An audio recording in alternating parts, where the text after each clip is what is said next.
Vivan nuestro pueblo con una vida digna, que era el sueño, la utopía de don Félix Cerdán Nájera.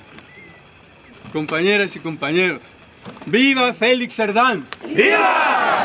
¡Viva el movimiento zapatista! ¡Viva! ¡Viva el movimiento jaramillista! ¡Viva! ¡Viva el movimiento campesino e indígena! ¡Viva! ¡Viva Zapata! ¡Viva! ¡Zapata vive! ¡La lucha sigue! ¡Zapata vive, vive! ¡La lucha sigue, sigue! Si hay memoria, hay cultura y esa cultura se va desarrollando.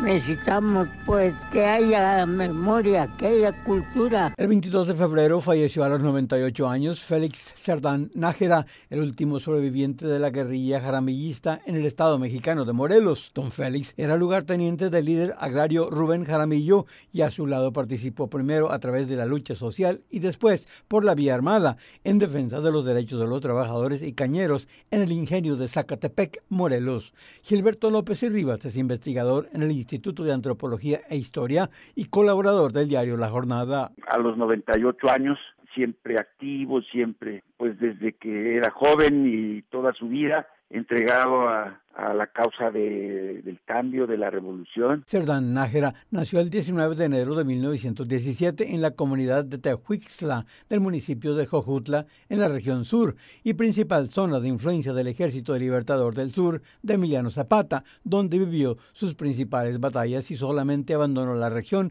durante unos años tras ser exilado por haber participado en la guerrilla jaramillista. Bueno, a Rubén Jaramillo yo lo conocí cuando era yo todavía pequeño.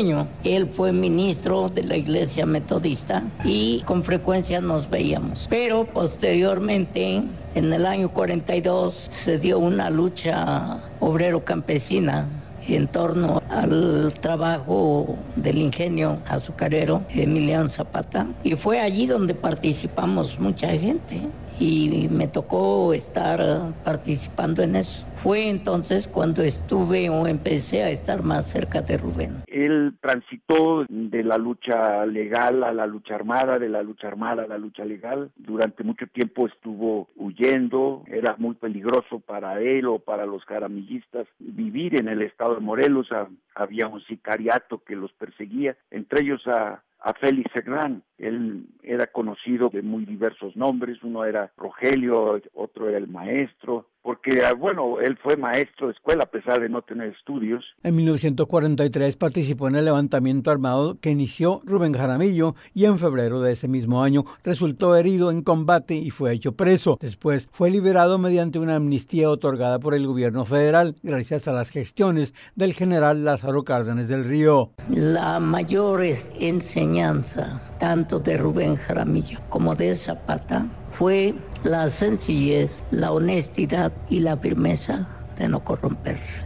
A Rubén Jaramillo en 1943 le ofrecían lo que él quisiera a cambio de retirarse de la lucha en favor de los obreros y los campesinos. Y él no aceptó y lo empezaron a hostigar, pero él con esa firmeza admirable de que lo que le ofrecían era insignificante con la meta que él se había trazado. Y luego, después de la muerte de Rubén Jaramillo, vivió en diversas casas de seguridad, en Ciudad Juárez, en la Ciudad de México. Finalmente regresa a su estado ya grande él, y en el 94, cuando viene la rebelión zapatista, él se adhiere totalmente al zapatismo, y es así que el Ejército Zapatista de Liberación Nacional le dio el grado de mayor insurgente honorario y depositario de la bandera, o sea, él murió como abanderado del Congreso Nacional Indígena. A raíz del asesinato de Rubén, pues como los que anduvimos muy cerca de él, pues sosteníamos las mismas ideas que él. Entonces fuimos perseguidos. A Rubén lo mataron el 23 de mayo de 1962 y a mí estuvieron a punto de asesinarme el 7 de julio del mismo año. Entonces yo tuve que huir.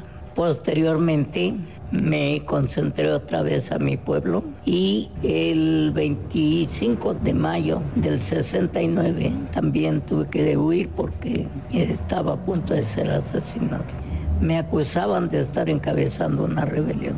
Todos los políticos siempre temen cuando hay alguien que dice la verdad. Él era un maestro de la clandestinidad porque se había visto obligado a vivir así. No tenía ningún elogio de la violencia, pero él sabía que en determinado momento los pueblos tenían que usarla para poder salir de las tiranías, y se vivía una tiranía como la misma que se vive hoy. Y entonces, digamos que Félix corrió muchos riesgos porque muchos de los jaramillistas fueron asesinados, lo mismo que Jaramillo. Jaramillo, recordemos que había sido amnistiado por López Mateos y pues traicionando esa amnistía, soldados disfrazados de electricistas lo tomaron en su casa el 23 de mayo de 1963 y lo ajusticiaron con su familia, lo asesinaron, su esposa embarazada y 3 hijos.